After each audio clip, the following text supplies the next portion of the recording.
Bulgarians will vote in parliamentary elections on Sunday, some 4 months after the government collapsed following anti-corruption protests. It happened just as Bulgaria was about to join the euro area after almost 20 years of integration. 20 years. The country entered the EU back in 2007 at the same time as Romania, but it wasn't until January this year that it took up the single currency. The big moment, though, overshadowed by those protests and the collapse of the government.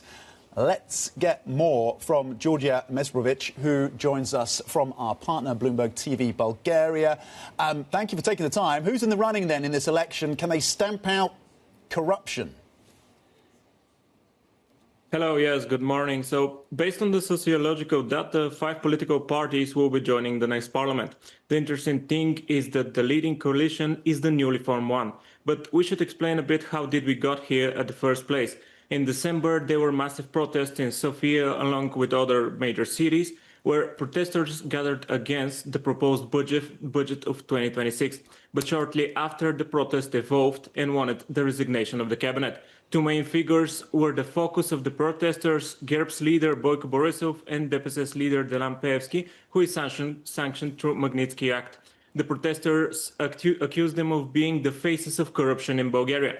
The demonstration led to resignation of the cabinet, and shortly after, the President Rumen Radev stepped down from the presidency and formed a political party to join the elections. Most of the parties right now are trying to enforce the Gen Z voters, who are amongst the most active generation on the protest.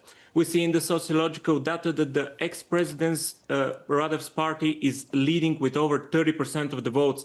The second place is for GERB CDS, after most agency is placing PPDB at the 3rd place, and the 4th place is expected to be for DPS. The 5th place is probably for Возрождение, or Revival in English.